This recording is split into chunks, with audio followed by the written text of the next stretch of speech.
തിരിച്ചു വരാൻ സാധ്യതയില്ല. തന്റെ വീട്ടിൽ നിന്നും ഒന്നും കണ്ടെത്താനാകാത്ത സ്ഥിതിക്ക് അവരിനിയും മെനക്കെടില്ല. അവർ ഇനിയും വരുമെന്ന് അമന് ഉറപ്പുണ്ടായിരുന്നു.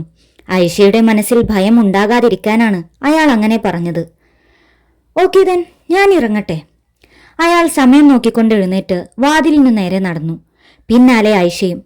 അടുത്ത നിമിഷം എന്തോ ഓർത്തതുപോലെ അമൻ തിരിഞ്ഞ് ഐഷയെ വിളിച്ചു.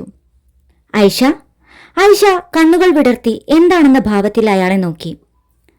R we friends now? അമന്റെ പെട്ടെന്നുള്ള ചോദ്യം കേട്ട് ഐഷ ഒന്ന് പുഞ്ചിരിച്ചു. ഉത്തരമറിയാത്ത കുട്ടിയെപ്പോലെ കുറച്ചുനേരം ആലോചിച്ചു നിൽക്കുന്നതായി ഭാവിച്ചു. ഉടനെ ചിരിച്ചുകൊണ്ട് അതെ എന്ന് തലയാട്ടി. അമന്റെ ചുണ്ടുകൾ വിടർന്നു. അയാൾക്ക് സന്തോഷം തോന്നി. അയാളുടെ ദൗത്യത്തിന്റെ ആദ്യ കടമ്പ വിജയിച്ചിരിക്കുന്നു. ഐഷയുടെ വിശ്വാസം നേടിയെടുത്തിരിക്കുന്നു. Good night. പുറത്തേക്കിറങ്ങുന്നതിന് മുമ്പ് അയാൾ സന്തോഷത്തോടെ പറഞ്ഞു. ഐഷ തിരിച്ചും ഗുഡ് നൈറ്റ് എന്ന് പറഞ്ഞുകൊണ്ട് വാതിലടച്ചു. Of course he's a good friend. സ്വയം പിറുപിറുക്കുമ്പോഴും ഐഷയുടെ ഉള്ളിൽ സംശയങ്ങൾ ബാക്കിയായിരുന്നു. ആരെ വിശ്വസിക്കണം, ആരെ വിശ്വസിക്കേണ്ട എന്ന അവസ്ഥ. എന്നാൽ തൽക്കാലം അമനെ വിശ്വസിക്കേണ്ടത് തൻ്റെ ആവശ്യമാണെന്ന് ഐഷയ്ക്ക് തോന്നി. അയാൾക്ക് തന്നെ സഹായിക്കാൻ കഴിയുമെന്നും അവൾ വിശ്വസിച്ചു.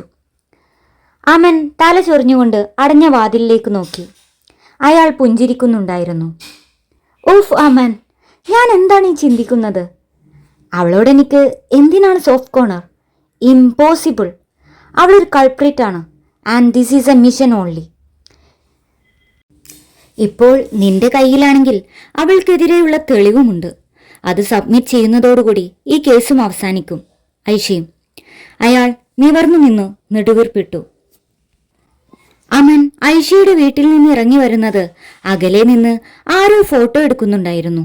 ഇരുട്ടിലെ നിഴലനക്കങ്ങളിലേക്ക് അമൻ സൂക്ഷിച്ചു നോക്കി. അയാൾ പെട്ടെന്ന് ഒളിഞ്ഞു മാറി നിന്നു. അമൻ ഇരുട്ടിലേക്ക് നടക്കാൻ തുടങ്ങിയതും അയാളുടെ ഫോൺ ശബ്ദിച്ചു. അമൻ ഫോൺ എടുത്ത് ചെവിയിൽ വെച്ചു. ക്രാക്ക് ചെയ്തോ? ഏഞ്ചലീന ചോദിച്ചു. Not yet. Make it fast. Aman ഇരുട്ടിലേക്ക് ഒരു തവണ കൂടി നോക്കിയതിനു ശേഷം തിരിഞ്ഞു വീട്ടിലേക്ക് നടന്നു. അമൻ സീക്രട്ട് മുറിയിൽ പ്രവേശിച്ചു. കമ്പ്യൂട്ടറിന് മുന്നിലിരുന്ന് നേരത്തെ ബാക്കിയാക്കിയ കാര്യം ചെയ്യാൻ തുടങ്ങി. നിമിഷങ്ങൾക്കകം പാസ്വേഡ് ക്രാക്ക് ചെയ്യുകയും ചെയ്തു. അയാൾ പെൻഡ്രൈവിലെ 3 ഫയലുകളും നോക്കി. ആദ്യത്തെ 2 കാലിയായിരുന്നു. അയാൾ മൂന്നാമത്തേത് തുറന്നു നോക്കി. അതിൽ ഒരുപാട് വീഡിയോകൾ ഉണ്ടായിരുന്നു. അയാൾ ഒന്ന് തുറന്നു നോക്കി. അത് കണ്ട അയാളുടെ കണ്ണുകൾ വിടർന്നു.